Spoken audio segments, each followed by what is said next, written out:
Now today we're going to be doing a video with a bit of a difference. We've actually bought something new for our studio and we've been looking for one of these for a while now and we actually haven't even opened it. It's not actually a new product, it's a refurbished one that we managed to find on eBay. But I'm sure when you see what it is and the reasons why we bought it, it'll all make sense. So let's get into it. Inside this box should be a new open air test bench. Now I say a new one, it is actually a refurbished model that we managed to pick up off eBay and it wasn't that expensive. We've been looking for something for a while, and if you're a member of our Discord community, you would understand that because we've had many discussions about it. If you're not a member of the Discord community, make sure you jump into the description below, hit that link and join. It's totally free, and we have some really good discussions in there about hardware and software. But back to the video in hand. This should actually be a test bench. It was one from Cooler Master. We haven't actually opened it yet and we wanted to share that experience with you guys. So it's probably going to be a bit of a review here on the packaging from the company that sent it. I'm not going to mention that company at all because obviously you don't need to do that for eBay things, but let's open it up and we'll take a look. Now from the onset, it does actually look like it's pretty decently packaged. It's not in the original box, or at least I can't tell that it's in the original box, but it's actually sealed up quite well and it's quite sturdy. There's something in there, there's definitely some packaging in there, but we'll open it up and we'll see what we've actually got.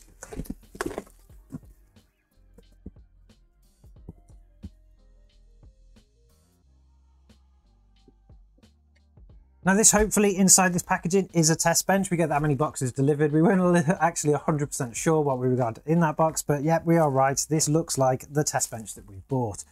It's well packaged in some kind of bubble wrap.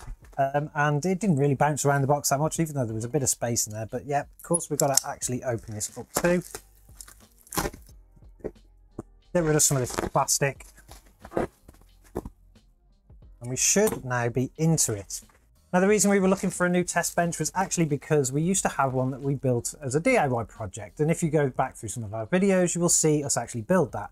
We got rid of that a while ago because it was becoming a bit of a pain in the butt. What we did realise after doing that was we didn't have anything to use, and that's been a real big pain when we come to actually test motherboards and things because we have to build them into cases and we don't want to do that anymore.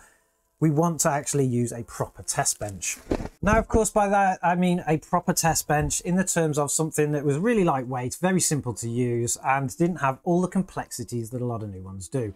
Now, it isn't that easy to actually find an open air test bench. Yes, you can get some of those really large cases that are produced by people like Cooler Master and that, which are technically classed as open air, but they are really expensive and they have a lot of features that we don't even need. We just need something really simple, just like this, to drop onto the top, a motherboard, somewhere that you can have a power supply and some extra connections, and obviously a power button. And this, looking at the models that we got out there and the pages around it on Cooler Master website, looked perfect.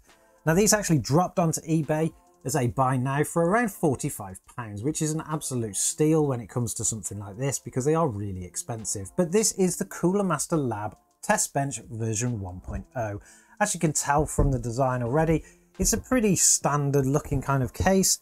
It's just a folded piece of sheet steel with extra holes and things like that in it. We've obviously got an extra little bag in here because we need some connections, and they actually come with the little feet that stick on there. We'll have a look at them in a minute, but we'll go through some of the features on this.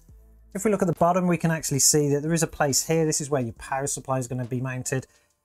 It's to provide the airflow through the bottom, and we've got some nice big rubber feet to get a big of a gap underneath and let that airflow through. So that's pretty cool. I'm not exactly sure which way the power supply mounts yet. I'm sure we'll get into it when we have a look. On the other side, we do have the Cooler Master logo in. We've got Cooler Master Lab. It doesn't actually specify in here that it is a test bench, but that's just the branding that they use. On the back, this will be where all your wiring comes out and things like that. We'll have a look at that once we start fitting into it. If we turn it around to the front, we've obviously got some of the more basic features. We've got a power switch and a reset switch. They're really handy when you're trying to boot up a PC, obviously. And then there's obviously a section here for things like CD drives, DVD drives, and that kind of stuff. Now, this is an older version, it's not new at all, but then what is on this channel when we're actually looking at it?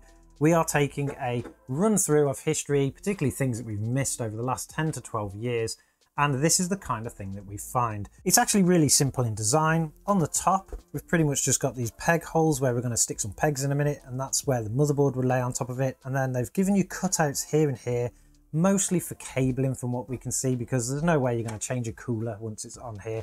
And the fact that the pegs that come with these are just a drop-on motherboard peg. You probably won't need it anyway because you can just lift the motherboard off quickly. But that's pretty much the unit all the way round. As I said before, it's really simple in design, and that's exactly what we wanted. The one bit that I do feel that it misses that we probably could have done with is some kind of riser here for the graphics cards, because graphics cards are getting really heavy now and they do tilt in the board if you don't have that, but I'm sure we'll work around that when it comes. In terms of cabling for the power switches, they're quite long. Yeah, they're going to reach pretty much anywhere, and this board on top, or at least the bay, does support anything from a full ATX board all the way down to a mini ITX, so that's also going to be perfect for us. In terms of the peg system we get in this little bag, we're going to get some pegs that will actually go onto the motherboard.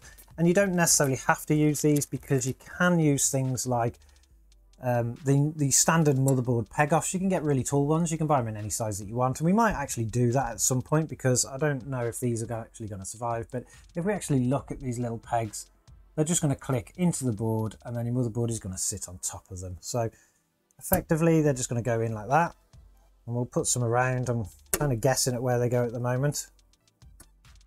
They've actually provided us with quite a few, but I'm not sure if it's enough for a whole motherboard. There seems to be something missing, and I'm sure we'll figure that out in a minute. But we'll grab a motherboard and we'll have a go sitting on top, and then we'll move the pegs around to where we need them. Now, the motherboard we got here is actually a 4th gen Intel board. It's a pretty nice board. It's an MSI Z97 Gaming 3. As we know, all boards pretty much have the same slots anyway. So we'll do a little bit of a figuring out of where this is going to go. And I do believe that the board actually goes this way round. So we've completely put the pegs in the wrong places, and we're going to have to move them. I think that one will go there. That one will go there. And quite possibly that's enough. So to drop the motherboard on, all we got to do is simply drop it over the pegs just like that. And they should press down without getting stuck, because obviously you need to lift it back up again. And that's it pretty much. So everything is down onto the pegs. That's how simple it is to install. You don't need to put any screws in it and things like that.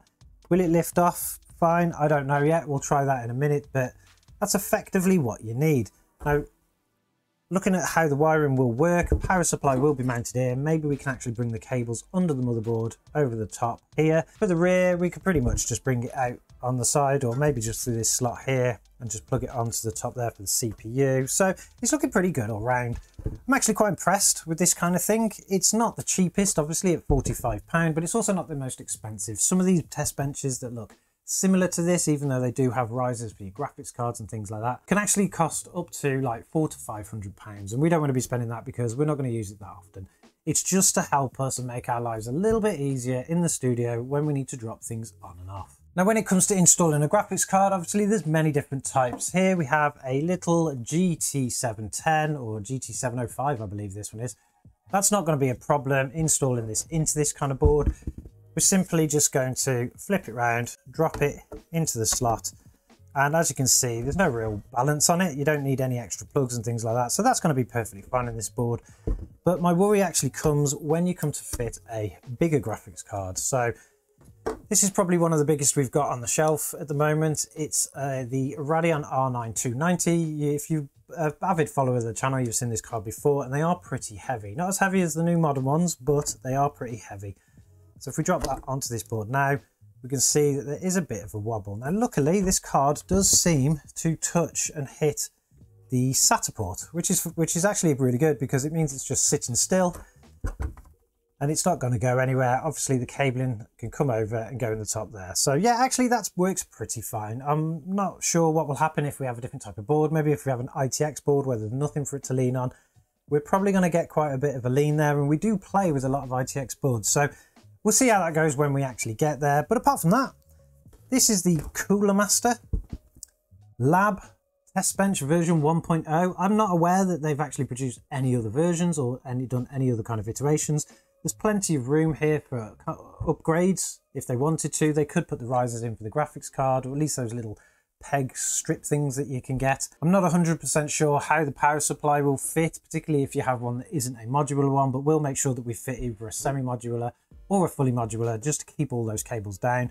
And I'm not really sure what to do with this space here, because obviously we don't really use DVD drives anymore.